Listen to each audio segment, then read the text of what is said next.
Assalamualaikum warahmatullahi wabarakatuh.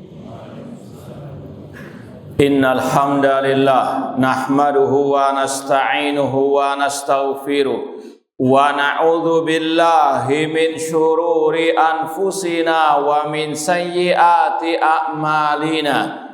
Man yahdihillahu fala mudhillalah wa man yudlil fala hadiyalah. Ashhadu an la ilaha illallah wahdahu la syarikalah wa ashhadu anna Muhammadan abduhu wa rasuluh. Ya ayyuhalladzina amanu taqullaha haqqa tuqatih wa la tamutunna illa wa antum muslimun. Ya ayyuhan nasu taqu rabbakumul ladzi khalaqakum min nafsin wahidah wa khalaqa minha zawjaha wa batha minhuma rijalan katsiran wa nisaa wattaqullaha alladzi tasaaluna bihi wal arham innallaha kana 'alaikum raqiba.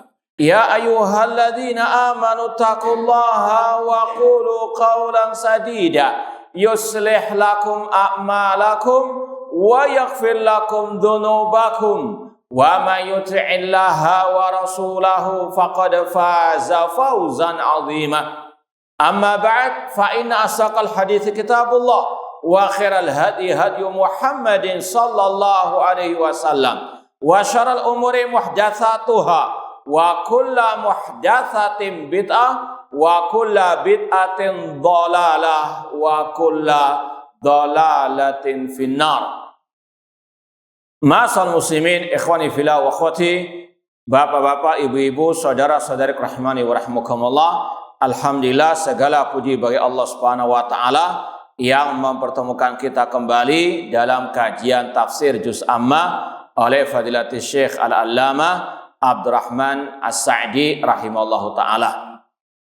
Namun sebelumnya ada pesan dari panitia kajian agar yang membawa putra dan putrinya agar dijaga biar tidak mengganggu kajian yang sekarang kita laksanakan. Jazakumullah khairan. Ma'asal muslimin, ikhwani fillah wa akhwati rahimani wa rahimakumullah. Kita masih dalam pembahasan tafsir surat Asy-Syams, tepatnya pada ayat yang keempat ya. Baik. Allah berfirman, wasyamsi wa duhaha, demi matahari dan cahayanya, wal qamari idza talaha, dan demi bulan apabila mengiringinya, wan nahari idza jallaha, dan demi siang apabila menerangi menampakkannya, wal laili idza yaghshaha, dan demi malam apabila menutupinya. Ini yang terakhir kita sampaikan ucapan dari Syekh Abdurrahman As-Sa'di rahimahullah ta'ala. Kita ulangi sedikit lagi. Kata beliau pada akhir ayat keempat tadi, bahwasanya Allah Subhanahu wa ta'ala ketika menjelaskan bagaimana tanda-tanda kekuasaannya, adanya langit dan bumi, malam dan siang yang sangat indah, yang sangat teratur, yang sangat kokoh. Ya, itu semuanya kata beliau akbaru dalil, sebesar-besarnya dalil ala annallaha bikulli syai'in alim, bahwasanya Allah Maha mengetahui segala-galanya. Jangankan yang sebesar itu, langit dan bumi dengan keindahannya, dengan kekokohannya. Rumah saja yang sangat indah, yang sangat kokoh, nggak mungkin dibangun oleh orang yang nggak paham bangunan. Ya, maka keindahan bangunan, kekokohan bangunan ini menunjukkan akan al-ilmu, apalagi langit dan bumi. Ini sekali lagi akbaru dalil ala anallah bikulli syai'in alim wa ala kulli syai'in qadir, dan bahwasanya Allah maha kuasa atas segala sesuatu. Dan kalau kita baca misalnya dalam surat Al-Mulk, alladzi khalaqa sab'a samawatin tibaqa, Dialah yang menciptakan langit dan bumi dengan apa? 7 tingkatannya. Kemudian, tidak mungkin ada cacat. Kita lihat tiap hari langit, antum yang mungkin sudah usia 50 tahun, ada enggak kelihatan sekarang ada retaknya? Nah, mulai antum lahir sampai sekarang, begitulah langit dengan keindahannya. Ini menunjukkan Allah Maha mengetahui, Allah Maha kuasa atas segala sesuatu. Kemudian yang paling inti lagi, wa annahul ma'budu wahda. Kata Syekh, dan itu menunjukkan Allah yang disembah satu-satunya. Dialah yang berhak untuk diibadahi. Alladzi kullu ma'budin siwahu batil. Selain Allah adalah sesembahan yang batil. Sebagaimana yang Allah firmankan, dzalika bi annallaha huwal haq wa anna ma yad'una min dunil batil. Yang demikian itu karena Allah satu-satunya sesembahan yang hak, selain Allah adalah sesembahan yang batil. Ini inti daripada tauhid rububiyah. Tidak cukup orang itu mengesahkan Allah dalam penciptaan langit dan bumi. Tidak cukup meyakini hanya Allah yang mengatur alam semesta, yang memberikan rezeki. Namun harus dia mengimani hanya Allah satu-satunya sesembahan yang hak. Dan tidak cukup hanya mengimani Allah sesembahan yang hak, namun juga meyakini semua sesembahan selain Allah adalah sesembahan yang batil. Dan ini diantara tujuan Allah menjelaskan dalam Al-Quran tentang penciptaan langit dan bumi dan yang semisal dengannya atas orang-orang musyrikin jahiliyah. Ya, terutama yang sudah kita sampaikan dari Juz Amma, ini kan surat-surat Makkiyah. Ya, secara umum surat-surat Makkiyah yang Allah turunkan sebelum Rasul hijrah ke kota Al-Madinah. Tidak hanya berkaitan dengan tegaknya hari kiamat, namun lebih dari itu berkaitan juga dengan tauhid al-uluhiyah. Ya, karena orang musyrikin jahiliyah mereka mengingkari 3 hal yang paling pokok. Mengingkari uluhiyah Allah, mengingkari hari kiamat, dan mengingkari kenabian Nabi Muhammad sallallahu alaihi wasallam. Ma'asal muslimin ikhwani fillah wa akhwati rahimani wa rahmakumullah. Dan sudah pernah kita sampaikan, jangan dikira orang musyrikin jahiliyah tidak mengimani Allah Subhanahu wa taala atau tidak mempercayai keesaan Allah dalam ar-rububiyah. Ini kita sampaikan karena masih ada orang yang tidak percaya. Masa Abu Jahal, Abu Lahab dikatakan bertauhid, beriman? Kita katakan iya beriman dalam rububiyah. Iya beriman dalam masalah penciptaan. Ini Allah yang mengatakan. Namun masih banyak yang tidak percaya. Di antara dalilnya surat Yusuf ayat 106. Allah mengatakan wa ma yu'minu aktsaruhum billah illa wa hum musyrikun. Tidaklah kebanyakan mereka, yaitu kaum musyrikin jahiliyah, beriman kecuali mereka musyrikun. Kalau punya tafsir Ibnu Katsir, coba dilihat tafsir beliau tentang ayat ini dari Abdullah bin Abbas radhiyallahu anhuma. Abdullah bin Abbas mengatakan min imanihim annahum idza qila lahum man khalaqas samawati wa man khalaqal arda wa man khalaqal jibal fasayakuluna Allah. Ya, ini tafsirnya Abdullah bin Abbas, bukan kita yang mengatakan. Kata beliau di antara keimanan orang musyrikin jahiliyah. Ini artinya apa? Mereka ada keimanan. Mereka mengenal Allah, mereka meyakini tentang Allah Subhanahu wa taala, namun sebatas Allah yang menciptakan langit dan bumi dan gunung. Kata Ibnu Abbas radhiyallahu anhuma, kalau mereka ditanya siapa yang menciptakan langit, siapa yang menciptakan bumi, siapa yang menciptakan gunung-gunung, serentak mereka menjawab Allah. Wahum musyrikun. Namun mereka tetap statusnya, kata Abdullah bin Abbas, musyrikun. Makanya Allah banyak menyebutkan tentang masalah rububiyahnya, pencipta langit dan bumi. Afala yanzuruna ilal ibili kaifa khuliqat wa ilas samai kaifa rufiat.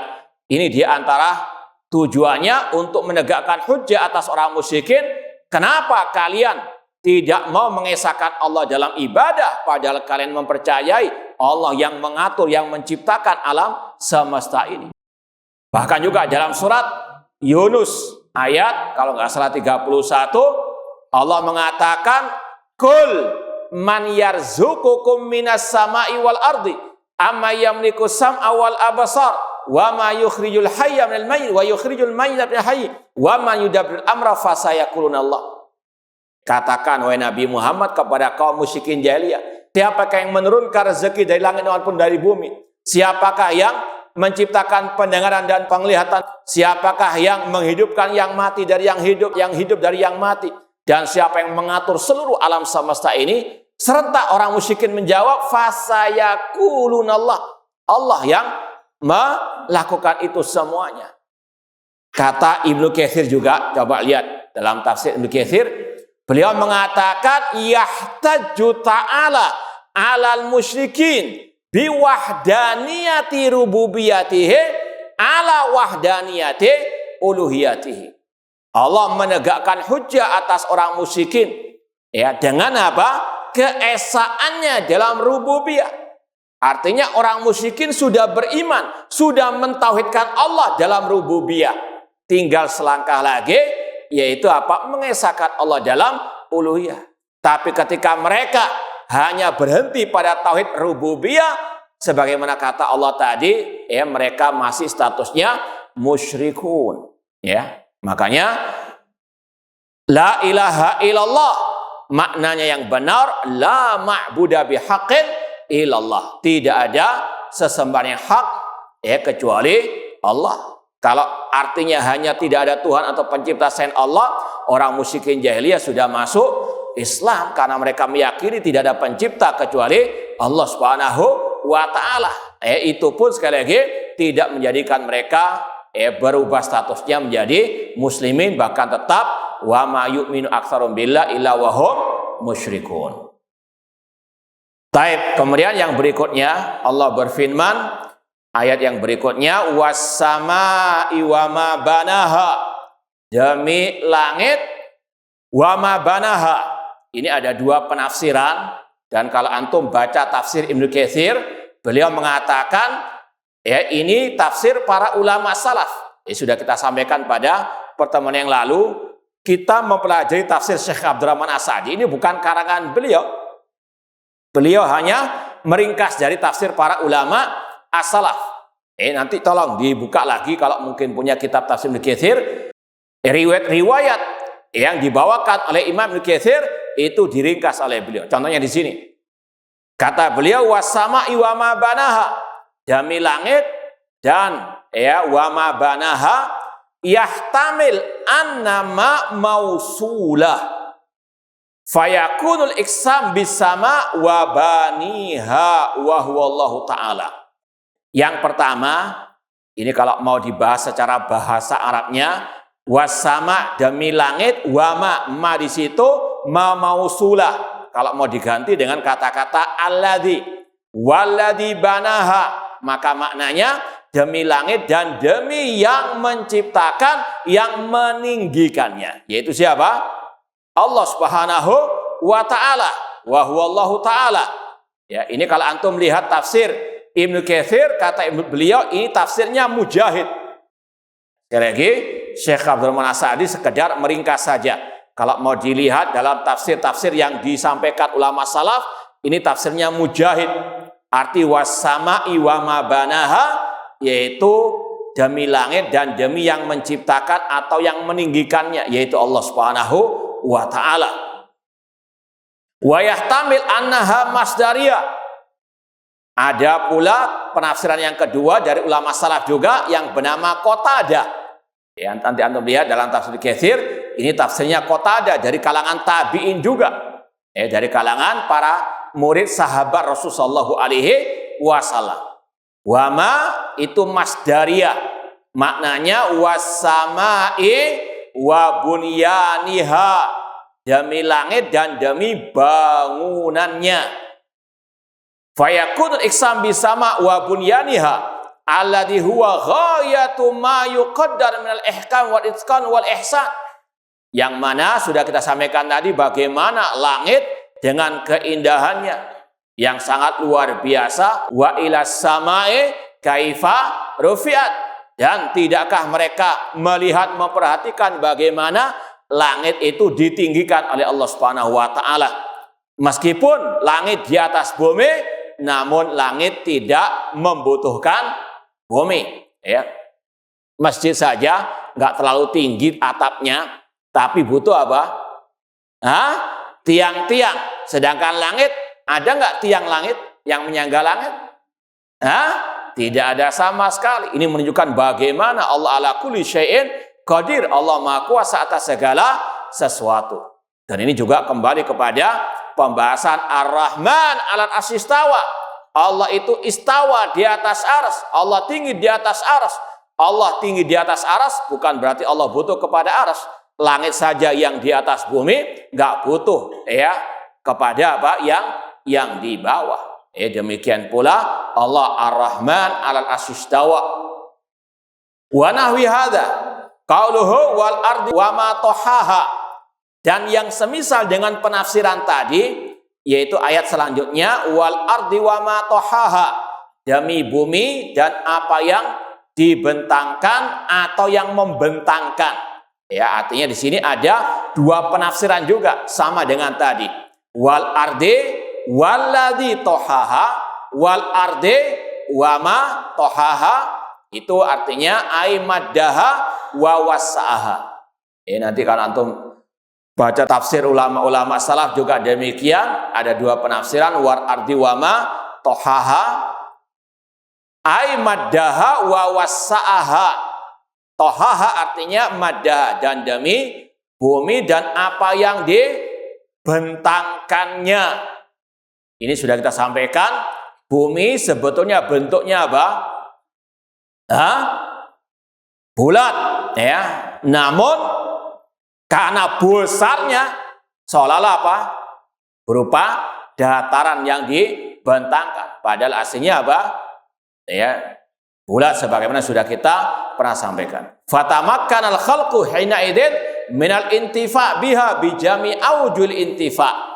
Dan kata beliau, dan ini memungkinkan bagi makhluk untuk mengambil faedah manfaat dari bumi tersebut. Ya, ada yang keras, ada yang lembek, ya, untuk tempat tinggal, untuk cocok tanam dan seterusnya. Allah apa? Menciptakan itu semuanya demi makhluk. Makanya kewajiban makhluk beribadah hanya kepada Allah, mensyukuri nikmat Allah dengan mengesahkannya dalam ibadah.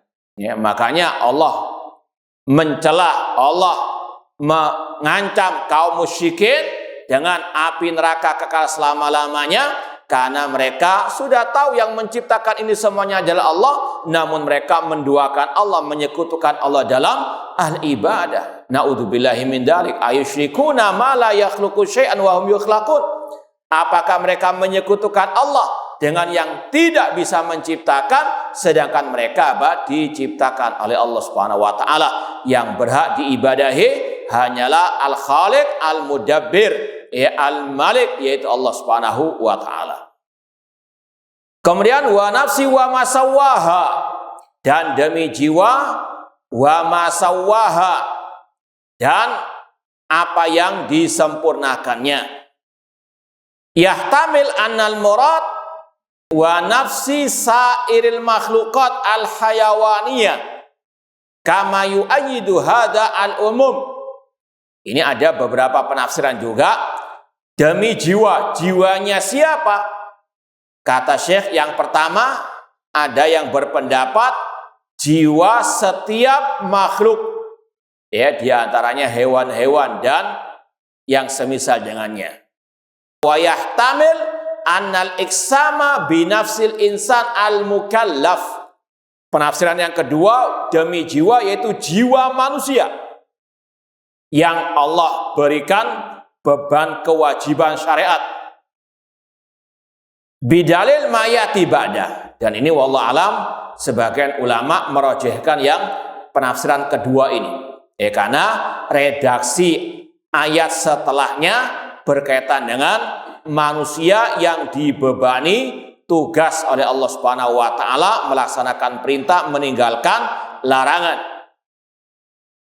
Wa yahtamil annal iksam bi nafsil insan al mukallaf bidalil ma ya'ti ba'dahu. Dan ada kaidah dari para ulama, al kalam yufham minasiyaq wa minasibaq.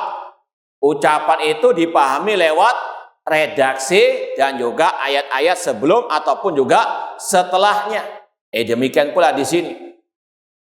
Kata-kata wa nafsi ini lebih tepat kalau diarahkan kepada jiwa manusia karena berkaitan dengan qad aflaha man zakaha wa qad khaba man dassaha. Kemudian kata Syekh, wa ala kullin, kesimpulannya, fan nafsu ayatun kabira min ayatihi lati yahiqul iksam biha. Jiwa merupakan tanda yang besar dari tanda-tanda kekuasaan Allah yang layak dijadikan sumpah. Dan sudah kita sampaikan, Allah tidak bersumpah kecuali dengan sesuatu yang besar, sesuatu yang agung, yang bermanfaat, yang berharga. Fa inna fi ghayatil lutfi wal khifah syari'atit tanakul wal haraka wa taghayyur wa ta'athur wal infialatin nafsiyah. Karena jiwa ini sangat luar biasa halusnya, cepat berpindah, cepat berubah, dari sedih kepada gembira, keinginannya berubah-ubah, wal hubbi wal bughd, dari cinta kepada benci. Ini salah satu tanda-tanda kekuasaan Allah Subhanahu wa taala. Wa hiya allati laulaha lakanal badanu mujarradatin thalil la faidata fi. Seandainya tidak ada jiwa dalam diri manusia, maka badan manusia ibaratnya seperti patung, tidak ada faedahnya. Wa taswiyatuha ala ma hiya alai ayatun min ayatillahi al-azimah. Dan kata-kata wa masawwaha, demi jiwa dan apa yang disempurnakannya. Kalau antum baca tafsir Ibnu Katsir juga, kata-kata wa masawwaha ini berkaitan dengan fitrah yang Allah tanamkan pada jiwa setiap manusia. Kullu mauludin yuladu alal fitrah. Setiap manusia dilahirkan dalam keadaan fitrah, yaitu dalam keadaan bertauhid. Ini sekali lagi termasuk salah satu makna wa ma sawwaha wa nafsin wa ma sawwaha. Ini beberapa sumpah Allah di dalam surat Asy-Syams. Sudah kita sampaikan, namanya al-qasam, sumpah ada 3 bagiannya. Alat untuk bersumpah di sini wau, wa nafsi wa syamsi. Kemudian yang dijadikan sumpah wa syamsi wa duha dan seterusnya sampai kepada wa nafsi wa masawwaha.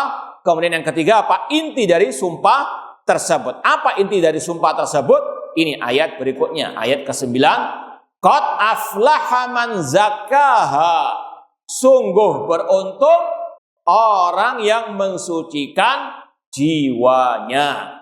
Ini meskipun sudah kelewatan satu ayat nggak disampaikan di situ, yaitu fa'alhamaha fujuraha wa taqwaha.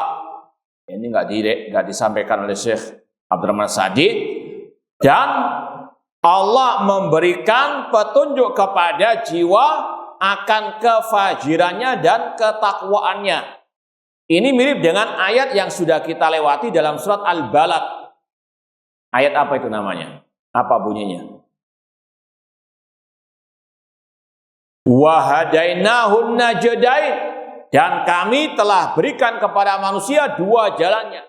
Allah telah menjelaskan kepada manusia ini jalan yang baik, ini jalan yang jelek. Demikian pula dalam jiwa manusia. Allah berikan petunjuk, ini jalan kebaikan, ini jalan kepada kejelekan. Kalau dia mengikuti jalan kebaikan, maka itu adalah pertolongan dari Allah Subhanahu wa taala, karunia dari Allah. Kalau dia mengikuti jalan kejelekan, maka jangan salahkan kecuali dirinya sendiri kalau sampai diazab oleh Allah Subhanahu wa taala. Ya, seperti contohnya kalau kita sampaikan kepada orang misalnya masjid ini 2 lantai, kita sampaikan ini jalan ya mau turun lewat tangga, atau kalau mau jalan pintas hati-hati lewat jendela.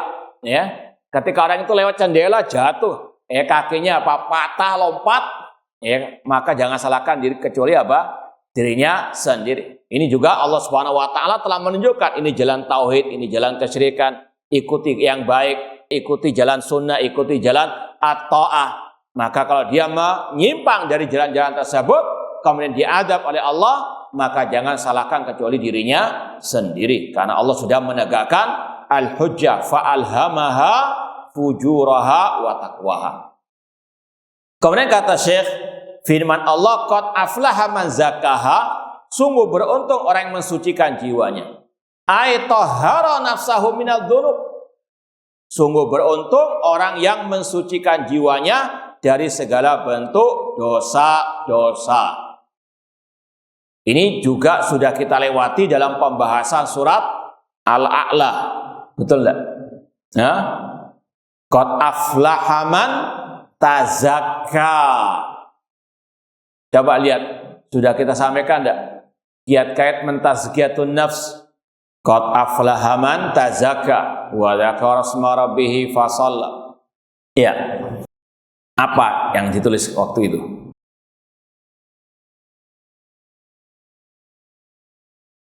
Kenapa? Apa saja? Sebut, ada berapa itu? Coba sebutkan. Meninggalkan keburukan dalam ibadah. Ya. Melazimi Nabi dalam segala amal, yaitu juga. Ya. Banyak berdoa kepada Allah. Nah. Mengenal keadaan jiwa. Taib. Yang benar dengan banyak belajar ilmu, sholat ilmu. Yang benar kembali kepada Al-Quran sesuai dengan para sahabat soleh, yaitu mencari sahabat yang baik yang beriman. Taib, jazakumullah khairan. Intinya sudah kita bahas pada pelajaran surat Al-A'la, Sabisma rabbikal a'la, ada ayat yang mirip dengan ini, qad aflaha man tazakka. Sudah kita sampaikan kiat-kiat mentazkiyatun nafsi, kiat-kiat untuk mensucikan jiwa. Disebutkan yang pertama bertauhid, meninggalkan syirik. Yang kedua ittiba kepada sunnah Rasulullah SAW. Kemudian yang ketiga berdoa kepada Allah, Allahumma ati nafsi taqwaha wa zakkiha anta khairu man zakkaha anta waliyuha wa maulaha. Kemudian mengikuti Al-Quran dan Sunnah Rasulullah SAW, mencari teman yang baik dan seterusnya. Intinya seorang muslimah yang bijak harus betul-betul tahu bagaimana cara mensucikan jiwanya. Karena Allah mengatakan qad aflaha man zakkaha, sungguh beruntung orang yang mensucikan jiwanya. Ay tahhara nafsa minadz dzunub, mensucikan dirinya dari segala bentuk dosa, dan dosa yang paling dosa syirik kepada Allah Subhanahu wa Ta'ala. Demikian pula yang lainnya. Wa naqaha minal uyub, dan membersihkannya dari segala bentuk aib. Wa raqaha bi ta'atillah, dan meninggikan jiwa dengan mentaati Allah Subhanahu wa Ta'ala. Wa allaha bil ilmin nafi' wal amali shalih, dan meninggikan jiwa dengan ilmu yang bermanfaat dan al-amal as-saleh. Ini juga disebutkan pada tafsir ayat tadi, qad aflaha man tazakka, surat Al-A'la tadi, bahwasanya di antara kiat untuk mentazkiyatun nafsi dengan al-ilmu, yaitu ilmu an-nafi', ilmu yang berdasarkan qala Allah wa qala Rasul wa qala as-sahabah. Karena bagaimana mungkin orang itu bisa membersihkan jiwanya kalau dia tidak tahu caranya, atau tidak tahu ilmunya. Bisa jadi sebaliknya, inginnya mensucikan, membersihkan, namun ketika salah malah jadi mengotori. Ya, seperti orang misalnya mau mencuci bajunya, bukan ngambil sabun cuci, namun ngambil oli misalnya. Ya, bagaimana keadaannya? Semakin bersih apa semakin? Nah, maka al-ilmun nafi' ini diantara kiat seorang bisa meraih tazkiyatu an-nafs, pensucian jiwa. Ini sudah dijelaskan cara-caranya dalam Al-Quran dan Sunnah Rasulullah Shallallahu Alaihi Wasallam. Waqad khaba man dassaha, dan sungguh rugi yang mengotori jiwanya. Ay akhfa nafsahul karima allati laysat haqiqatan biqam'iha wa ikhfa'iha bitajannusi birradha'il waddunu minal uyub wadzunub. Di antara makna waqad khaba man dassaha, dassaha yaitu menyembunyikan jiwanya yang mulia, allati laysat haqiqatan biqam'iha, ya, dengan mencemburkannya ke dalam kekejian, ke dalam perbuatan-perbuatan dosa dan maksiat. Wa tarki ma yukammiluha wa yunammiha, meninggalkan apa yang bisa menyempurnakannya. Wastimali ma yushayyinuha wa yudassiha, ya, dan dia melakukan perbuatan-perbuatan yang bisa mengotori dan juga menjelekkan dirinya. Dan tidak ada yang paling bisa menjelekkan, bisa mengotori jiwanya selain syirik kepada Allah Subhanahu wa ta'ala. Makanya Allah berfirman, wailul lil musyrikin alladzina la yu'tuna az-zaka. Kecelakaan bagi orang-orang musyrikin, yaitu orang-orang yang tidak menunaikan az-zaka. Maksud zakat di situ tazkiyatun nafsi, mensucikan jiwanya dengan at-tauhid. Bahkan Rasul di awal dakwah beliau diperintah oleh Allah, wa thiyabaka fatahhir, adapun pakaianmu maka sucikanlah, yaitu sucikanlah dari asyirku, ay tahhir a'malaka minasyirk, ay sucikanlah pakaianmu, amalmu dari syirik kepada Allah Subhanahu wa ta'ala. Lanjut ayat ke-11 sampai berikutnya. Kadzabat Samudu bitaghwaha. Kaum Samud mendustakan Nabi Saleh bitaghwaha, karena melampaui batas, ai bisababi tughyaniha wa tarfu'iha anil haqqi. Ini sudah kita bahas juga dalam tafsir surat apa? As-Samud. Bismillah. Nah, surat Al-Fajr. Wa Thamud alladzina jabu sakhra bilwad. Siapa yang diutus kepada kaum Samud? Siapa? Nabi siapa? Nabi Saleh alaihi assalam. Dan beliau, dan ini semuanya adalah ijma', ya, kesepakatan para anbiya, mereka diutus kepada kaumnya untuk mendakwahkan kepada at-tauhid. Wa ila Samuda akhahum salihan qala ya qaumi ibudullah ma lakum min ilahin ghairu. Dalam surat Al-A'raf Allah mengatakan, ingatlah ketika kami mengutus Nabi Saleh kepada kaum Samud. Beliau berkata, ya qaumi ibudullah, wahai kaumku, ibadahilah Allah, ma lakum min ilahin ghairu. Sekali-kali kalian tidak memiliki sembahan yang hak kecuali Allah Subhanahu wa ta'ala. Namun kadzabat Samud, namun kaum Samud mendustakan Nabi Saleh, di antaranya mendustakan dakwah at-tauhid. Ai bisababi tughyaniha wa tarafu'iha anil haq. Disebabkan karena melampaui batas dan berpaling dari kebenaran. Dan di antara tadi kebenaran yang dibawakan oleh Nabi Saleh alaihissalam yaitu at-tauhid. Wa utuwiha ala rasulihim, dan mereka membangkang rasul mereka yaitu Nabi Saleh alaihi assalam. Idzim ba'atha ashqaha ay ashqal qabilah. Baik, insyaallah kita lanjutkan pada pertemuan yang akan datang. Kurang lebihnya mohon maaf. Wa jazakumullahu khairan. Aqulu qouli hadza wa akhiru da'wana anil hamdulillahirabbil alamin. Wassalamualaikum warahmatullahi wabarakatuh.